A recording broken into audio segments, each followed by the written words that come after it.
Good morning কৃষক বন্ধুসকল, ৰদালি কৃষি ফাৰ্মলৈ স্বাগতম জনাইছোঁ। এতিয়া পুৱা 7 বাজিছে, উৎকট গৰম। 7টা বজাৰ পৰা মানুহে কোনো কাম কৰিব পৰা অৱস্থাত নাই, সাংঘাতিক গৰম। তাৰ মাজতে ভিডিঅ'টো বনাবলৈ গৈ আছোঁ। মই আপোনালোকৰ আগতে মেজত এখন কৰত কটাৰী, জংঘল কটা আকুৰি দা আৰু প্লাছ সুপ্ৰভাততে এইবিলাকক আপোনালোকক কিয় দেখালোঁ, আপোনালোকে ভাবিছে চাগে ক'ৰবাত যুদ্ধ কৰিব যাব নাইবা কাম কৰিবলৈ যাম। এইবিলাক একো নহয়। এই বস্তুবোৰ দেখুৱাৰ এটা কাৰণ আছে। এই বস্তুবোৰ আমি সততে কৃষি কাৰ্যত যিবিলাক বস্তু ব্যৱহাৰ কৰোঁ বা দৈনন্দিন জীৱনত ব্যৱহাৰ কৰা যিবিলাক ইকুইপমেণ্ট সা সঁজুলি, এইবিলাকক আমি ভাবোঁ যে বজাৰত মিস্ত্ৰীয়ে বনাইছে আৰু উপলব্ধ হৈছে, আমি কিনি আনি ব্যৱহাৰ কৰি আছোঁ। কিন্তু এইবিলাক বনোৱাৰ মূলতে আছে একোটা চিন্স, মানে বিজ্ঞানসন্মত প্ৰযুক্তি। আৰু এই প্ৰযুক্তিবিলাকনো ক'ৰ পৰা কোম্পানীবিলাকে পায় বা মিস্ত্ৰীবিলাকে পায়, আৰু এই প্ৰযুক্তিবিলাক কোনে কৰিছে তাৰেই কিছু তথ্য দিবলৈ গৈ আছোঁ। আজি 11 ছেপ্টেম্বৰ, আমাৰ বঙালমৰা বসুন্ধৰা FPC অফিচলৈ যোৰহাট এগ্ৰিকালচাৰ ইউনিভাৰ্চিটিৰ কমিউনিটি ছায়েন্স অফ কলেজ বিভাগৰ পৰা আমাৰ মুখ্য অনুসন্ধানকাৰী বিষয়া নন্দিতা ভট্টাচাৰ্য বাইদেউ, লগতে আহিছে ডাক্তৰ ববিতা শৰ্মা আৰু মীৰা কলিতা বাইদেউ। তেওঁলোকে আহিছে, তেওঁলোকে এনেকুৱা কিছুমান হাথিয়াৰ লৈ আহিছে যিবিলাক মানে বিশেষ প্ৰযুক্তিৰে মানুহে কম শক্তি প্ৰয়োগ কৰি সহজতে বহুত কাম কৰিব পৰা কিছুমান হাথিয়াৰ লৈ আহিছে। তেওঁলোকে এই হাথিয়াৰবিলাক আমাৰ ইয়াতে এটা চেণ্টাৰ খুলিছে, মানে ইকুইপমেণ্ট ৰিচোৰ্চ চেণ্টাৰ খুলিবৰ কাৰণে তেওঁলোকে আহি আছে। আৰু তেওঁলোকে যিবিলাক হাথিয়াৰ আমাৰ ইয়ালৈ আনি আছে, এইবিলাক আপোনালোকক দেখুৱাম। এইবিলাক আৰ্গনমিকেলি ডিজাইন কৰা হৈছে। তেওঁলোকে এই প্ৰকল্পটোৰ মেইন থিয়ৰিটো হৈছে তেওঁলোকৰ agriculture in ergonomics, a way to improve the workers performance. এইবিলাক মানে ৱৰ্কাৰ্ছৰ যিবিলাক পাৰফৰ্মেঞ্চ, এইবিলাক মানে বেছি ইম্প্ৰুভ কৰাৰ কাৰণে তেওঁলোকে আৰ্গনমিকেলি কিছুমান বস্তু ডিজাইন কৰিছে, আৰু ডিজাইন কৰা সেই হাথিয়াৰবিলাক আমাৰ মাজলৈ আনি আছে। গতিকে এই হাথিয়াৰবিলাক আপোনালোকক আমি দেখাম। কমিউনিটি ছায়েন্স কলেজৰ এই প্ৰবক্তাসকলে আৰ্গনমিকেলি যিবিলাক বস্তু ডিজাইন কৰিছে, এই ডিজাইনবিলাক কোম্পানীলৈ যায় আৰু কোম্পানীয়ে এই ডিজাইনবিলাক বনাই মাৰ্কেটলৈ পঠিয়াই দিয়ে, আৰু আমি জনসাধাৰণে এইবিলাকে ব্যৱহাৰ কৰোঁ। গতিকে এই বস্তুবোৰ ডিজাইন কৰিবৰ কাৰণেও পঢ়িবলগীয়া হয় বা ইয়াৰ ওপৰত ৰিচাৰ্চ কৰে আমাৰ চাইণ্টিষ্টবিলাকে। সামূহিক বিজ্ঞান মহাবিদ্যালয়ৰ এগৰাকী প্ৰবক্তা হয়, আৰু মোৰ কামৰ হ'ল কাৰ্যক্ষমতা শাখাৰ ওপৰত মই কাম কৰোঁ। তাত বিভিন্ন ধৰণৰ সা সঁজুলি কেনেকৈ কৃষকসকলে সুবিধা অনুযায়ী ব্যৱহাৰ কৰিব পাৰে, তেখেতসকলৰ শক্তি লাঘৱ কৰাকৈ কৰিব পাৰে, তাৰ ওপৰতে আমি কাম কৰি আজি কিছুমান প্ৰযুক্তি আমি এই বসুন্ধৰা এগ্ৰটেক আমি FPC-টো দিবলৈ আহিছোঁ।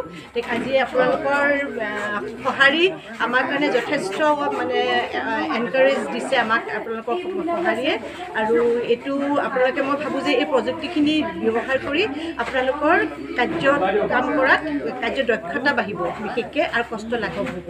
হয়, নিশ্চয়। আমি বসুন্ধৰা এগ্ৰটেক কোম্পানী লিমিটেডৰ পৰা বাইদেউলৈ ধন্যবাদ জনাইছোঁ।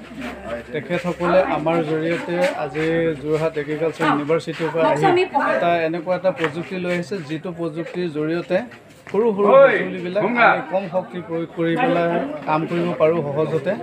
গতিকে তেখেতসকলে বহুত সঁজুলি আমাক দিলে, আৰু এইখিনিৰ পৰা আমাৰ কৃষকসকল যথেষ্ট উপকৃত হ'ব। গতিকে আমি বাইদেউৰ লগতে অহা সকলো টিমলৈ আন্তৰিক ধন্যবাদ জনাইছোঁ। ভৱিষ্যতলৈ এনেধৰণে আৰু অত্যাধিক নতুন সা সঁজুলি প্ৰযুক্তিবিদ্যাৰে আগবঢ়াই নি আমাক আগবঢ়াব বুলি আশা ৰাখিলোঁ। ধন্যবাদ। বসুন্ধৰা FPCৰ অফিচতে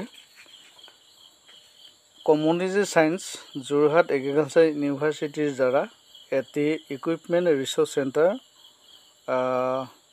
ইনগ্ৰেশ্যন কৰা হয়।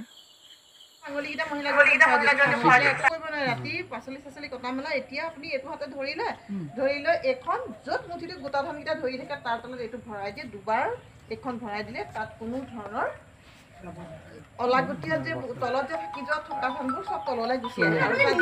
আৰু এই কোৰখন যে আপোনালোকৰ হেণ্ডেলডালৰ জোখটো ইয়াতকৈ ইমানত নাথাকেনে বাৰু? থাকে নাই? দিগদাৰ হয়। যেতিয়া আমি দকৈ খানিব খোজো, খানাৰ কাৰণে কিন্তু এই হেণ্ডেলডালৰ জোখটো ইমানেই হ'ব লাগে।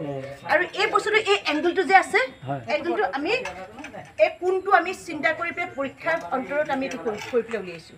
ইমানখিনি হ'ব লাগে কোনটো। আৰু এই চাইজবোৰ যে এই চাইজটো দোকানত আপোনালোকে এইটো চাইজত নাপায়। আমি ৰিচাৰ্চৰ ভিত্তিৰ ওপৰত কৰি পেলাই আমি এইটো বস্তু চাইজটো উলিয়াইছোঁ যে এনেকুৱা হ'লেহে ভাল হয়। আৰু এইখনতো অলৰেডি কৰি চাইছে, কিন্তু এতিয়া এইখন গধুৰ হৈ আছে, খুব বাঁহটো নালটো কেঁচা হৈ আছে। এইখন কিন্তু নালটো কেঁচা হৈ নাই থকাৰ কাৰণে এইখন অকণমান হেৰি হৈছে লগু। আৰু এইখন কৰিবলৈ কিমান ভাল, বহুতখিনি গুচি যায়। ভাল। তাৰপিছতে আপোনালোকে কাঁচিখন দেখুৱাম, কাঁচি খুৰ্পি এইখন যে দেখিছে আপোনালোকে চাগে কাঁচিখনত এইখন নাই। ইয়াত টায়াৰ লগাই লয়, মোজা লগাই লয়। মই দেখিছোঁ মহিলাসকলে ধান কাটোতে। এতিয়া এইটো যদি থাকে তেতিয়াহ'লে সেইখিনি লগোৱাৰ কোনো দৰকাৰ নাই। ধান কোচা হেৰি কৰিলে এইটোৱে মানে বেমাৰত যিবিলাক আমাৰ হেৰি হয় নহয় জানো, কাঠ কুট এইবিলাক হোৱা মানে আমাৰ প্ৰব্লেম আজিকালি। সেইকাৰণে এইটো কাৰ্ড দি পেলাই আপোনালোকে পুৰপুৰি হালধীয়া হ'লেহে পুৰপুৰি হৈছিলে। আমি মই কি কৰিলোঁ তেতিয়াই মই ভাবিছোঁ যে এনেকুৱা এটা আমাক খুব দৰকাৰ। তেতিয়া আৰু ইয়াতে এটা বেগ থাকে, বেগটোৱেদি আমি হেৰি কৰিব পাৰোঁ। বেগটো আমি আপোনালোকক কৰিছিলে অলপমান লাইট পাইছেনে?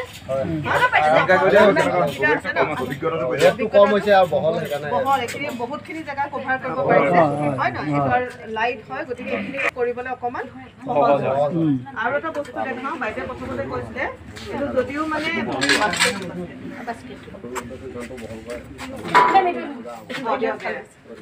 এতিয়া বাস্কেটটো হৈছে কি, ইয়াতে দুডাল ৰছী লগাব লাগে দেই। ৰছীটো আছে, আনিছোঁ ন? ৰছীটো আছে, এইটো লগাই ল'লে হয়। এতিয়া এইটো বাস্কেটটো প্ৰথমতে ডিজাইন কৰা হৈছিলে চাহপাত মানে যোনবোৰ জেগাত কৰে ধৰক। চাহপাতত কি হয়, মানুহবিলাকে পিছফালে যোনটো লয় সেইটো বাঁহেৰে বনোৱা থাকে, এনেকুৱা গোল থাকে হয় নহয়? আগটো ডাঙৰ হয়, এনেকৈ থাকে। এইখিনিতে যেতিয়া লয় ইয়ালৈকে আহে মানুহগৰাকীৰ হয় নহয়? গতিকে এই মানুহগৰাকী যেতিয়া ইয়ালৈকে আহে তেতিয়া মানুহগৰাকী অকণ কষ্ট হয়। তাৰমানে না এনেকৈ আউজিব পাৰে বা বস্তুখিনি থওঁতে দিগদাৰ হয়। তাৰপিছত কি কৰিলে, চাহ বাগানবিলাকত প্লাষ্টিকৰ এটা দিলে হয় নহয়? প্লাষ্টিকৰটো দুটা কথা আছে। এটাটো হৈছে মানুহগৰাকীয়ে মূৰত এনেকৈ বান্ধি লয় বা ইটোও তেনেকৈ মূৰত বান্ধি লয় হয় নহয়? তাত কি হয়, চাহপাতৰ কোৱালিটিটোও বেয়া হয় আৰু মূৰত বান্ধি লোৱাৰ কাৰণে মূৰত এটা প্ৰেছাৰ এনেকুৱা এটা বন্ধুসকল আজি যিটো যোৰহাট এগ্ৰিকালচাৰ ইউনিভাৰ্চিটিৰ পৰা আৰু আমাৰ বসুন্ধৰা এগ্ৰটেক কোম্পানী অফিচগৃহত বিভিন্ন ইনষ্ট্ৰুমেণ্ট আমাক আনি দিলে। আজি আমাৰ মাজত আছে এজন কৃষক ৰাজেন দা। আজি আপোনাৰ অনুভৱ কেনেকুৱা হৈছে? যিখিনি বস্তু আমাক দিছে এই সাক্ষৰখিনি আমাৰ কৃষকৰ উপকাৰ আহিব বুলি আপুনি ভাবে নেকি? নিশ্চয়। নমস্কাৰ সকলোকে আমি আন্তৰিক শুভেচ্ছা জ্ঞাপন কৰিছোঁ। আজি আমাৰ কৃষি বিজ্ঞান কেন্দ্ৰৰ তৰফৰ পৰা যোৰহাট তথা লখিমপুৰ যিখিনি টুলছ আমাৰ কৃষকসকলক যোগান ধৰিলে, সেই টুলছখিনি আমাৰ কৃষকসকলক অত্যন্ত সহায় কৰিব। আৰু এটা কথা বিশেষ ভাল পাইছোঁ যে আমি কম শক্তি খৰচ কৰি অধিক উৎপাদন কৰাৰ যি কৌশল, সেই কৌশল আমাক দিছে আৰু এই সঁজুলিখিনি যোগান ধৰিছে। আমি ইয়াৰ পৰাই আহ্বান জনাম আমাৰ কৃষকসকলে এই যিখিনি টুলছ দিছে আমাক এইখিনি সৎ ব্যৱহাৰ কৰি নিজেও উপকৃত হওক আৰু আনকো উপকাৰ কৰক, এই আশা কৰিলোঁ।